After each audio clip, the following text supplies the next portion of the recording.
तो आप मुंबई आए थे चार्टेड अकाउंटेंसी करने के लिए, सीए नहीं बने? सीए बना ना भाई। हाँ, लेकिन सीए में गए नहीं एज अ प्रोफेशन। ना ना, आई मीन वो जो फाइल प्रैक्टिस है वो नहीं किया मैं। हाँ, तो आप आ गए इक्विटी मार्केट में। हाँ, वही तो सबसे बढ़िया काम हुआ ना। वो जो हट के सी, आप जब भी हट के काम करोगे ना तो आपको या तो बहुत गड्ढे में जाओगे और या बहुत बड़ा रिवार्ड मिलेगा। तो ये जो रिवॉर्ड मिला ये तो बहुत बड़ी स्टोरी है हाँ, मोतीलाल ओसवाल तो फाइनेंशियल सो सर्विसेज। जितने लोग को भी देखो, जितने भी शुरू में किए होंगे, वो कन्वेंशनल जो एक जो ये होता है रास्ता होता है, उसमें रहोगे तो आपको उस रास्ते में जितना मिल सकता है उतना मिलेगा, बट हट के करोगे तो बहुत बड़ा मिल सकता है। तो वही हुआ। ये कौन से दशक की, 1980s की बात कर रहे हैं? 1980s की बात कर रहा हूँ। सो 84-85 में मतलब फाइल प्रैक्टिस चलता था, सब सीए बन के सब कुछ करते थे। मतलब कोई फाइल प्रैक्टिस कर रहा है, कोई ऑडिट कर रहा है, छोटे छोटे ऑडिट्स कर रहे हैं, बैंक ब्रांचेस का ऑडिट कर रहे हैं, ऐसे चालू करते हैं। Then eventually you make a big firm and that's how you gain prominence. ऐसा वो एक रास्ता है, लेकिन उसमें आपको मन लगना चाहिए ना फाइल प्रैक्टिस करने का। मन भी लगना चाहिए और एक पार्टनर भी ऐसा हो जो लॉन्ग टर्म में आपका साथ दे। एक बहुत फेमस स्टोरी है सर, इसके बारे में प्लीज आप सब व्यूअर्स को बता दें हमारे। मोतीलाल ओसवाल सर से आपकी मुलाकात हुई थी एक बस स्टैंड पे, आपने उनको लिफ्ट दी थी बाइक पे, वो बस पकड़ रहे थे तो आपने उनको लिफ्ट दी थी बाइक पे। उनको बस नहीं मिल रहा था, वो बस स्टैंड में खड़े थे लेकिन बस नहीं मिल रहा था। So then I was going, I had a bike, तो बाइक से फिर वो आई मीन फिर देन वो लिफ्ट लेते हो ना आपके, चलो भाई मेरे को स्टेशन छोड़ देना, आप जा रहे हो तो उनको 2-3 दिन ऐसा छोड़ दिया। उधर क्या नाम है, पहले दिन मिला, दूसरे दिन फिर वहीं खड़ा हुआ है, तीसरे दिन फिर खड़ा हुआ है। Then we started talking. भाई अब रात फिर वो चर्च गए जाने का अंधेरी से, तो साथ में बैठ के गए। फिर then we I started understanding what he does and what I am doing. I told him, and what is my aspirations. So there was a lot of meeting of minds, and I was looking for a partner to start the business, at that point of time, and here he was. So भगवान की then थे, ऐसे मुलाकात हो जाती। कई challenges face करने को मिले होंगे क्योंकि तब तो इक्विटी मार्केट इंडिया में ग्रो ही कर रहा था और उस टाइम पे। नहीं, रियल चैलेंज तो था passing CA for me, that I had tough time passing CA.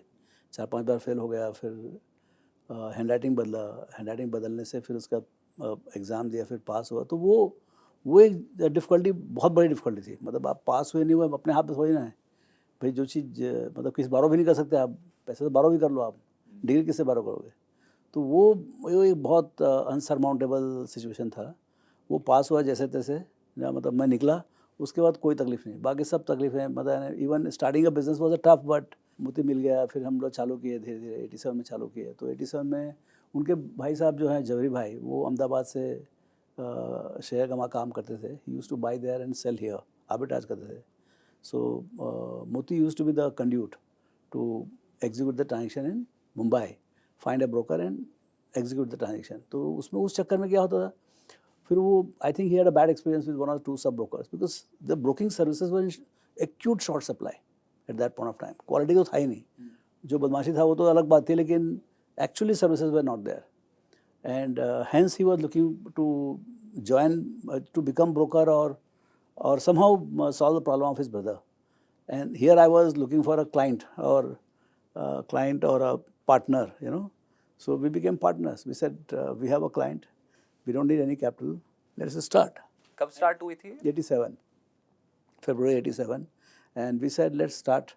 And there was no capital required, there was no capital only. हमारे पास तो क्या पैसे थे, कोई नहीं थे, उनके पास भी पैसा नहीं था उसके पास।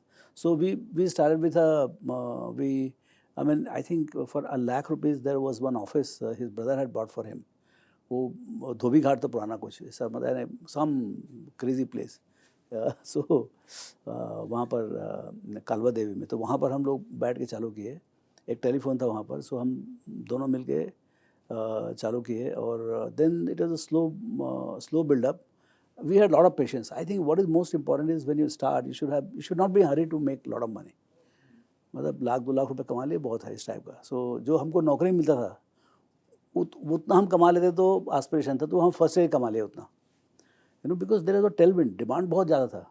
पर ये विजन थी कि इतनी बड़ी कंपनी बन जाएगी जहाँ पर आप और हम बैठे हुए, मोतीलाल ओसवाल, वो लैंडमार्क जगह बन चुकी है मुंबई में। नहीं, वो ठीक है, लेकिन ये सब नहीं मालूम था उस समय। तो क्या था भाई, हम सीए किए थे, माँ बाबूजी से पैसे नहीं मंगाने थे, तो आपको 1,00,000-2,00,000 रुपये अब कमाना है। I mean you want to be too success. See, dreams लंबे थे, लेकिन ड्रीम होता है, लेकिन अभी तो क्या करना है ना, जीरो से तो पहले 1,00,000-2,00,000 रुपये तो कमाओ, फिर शादी ब्याह करो, फैमिली सेटअप करो, तो ये मतलब सी सक्सेस बिल्ड सक्सेस, ऐसा नहीं कि शुरू से सबको मालूम है बड़ा आदमी बन जाऊँगा। मेरे को नहीं लगता कि जितने मैं बायोग्राफी पढ़ा हूँ, मेरे को नहीं लगता किसी को भी मालूम था कि he become a big guy. See having a dream to become big is almost everybody has that, है ना? लेकिन जब वो काम चालू करो तो एक तो काम जो चालू करते हो उसमें वो जगह होनी चाहिए कि आप बड़े बन सकते हो। अब जैसे मैंने एक समझ लिया कि भाई नौकरी करो तो क्या हो जाएगा उस नौकरी में, लाख रुपए नौकरी, बहुत नौकरी मिले थे मेरे को, लाख 1.5 लाख रुपए 2 लाख रुपए में। मैं हर दोस्त चाहते थे मैं उनके साथ काम करूँ जिनको भी पहचान गए थे। So I had enough jobs out there. लेकिन मेरे मालूम है नौकरी में वहीं रहोगे आप, बहुत आगे नहीं बढ़ोगे। मतलब है ना, इट इज़ नाइस। अब तो नौकरी में बहुत पैसे बनते हैं। अब ये जो सत्या नडेला, सुंदर पिचाई, वो तो नौकरी कर रहे हैं ना, लेकिन उनकी बात अलग है। तो नौकरी में बहुत पैसे आ गए अभी। So that was not the situation then. तो मैं बोला कि भाई अपने को तो we want to work for ourself and we want to build something, a company और एस्पिरेशनल कंपनी। फिर सक्सेस होना चाहिए ना, तो सक्सेस हो गया। 87 to 90 हमने 10-15 लाख रुपए कमा लिए, सब खर्चे काट के। और एक चीज़ हमने सोच रखा था कि भाई हम कभी टैक्स की चोरी नहीं करेंगे। डे वन से हमने कभी ना तो कोई कैश का काम किया और कभी कभी टैक्स वगैरह कोई झंझट नहीं।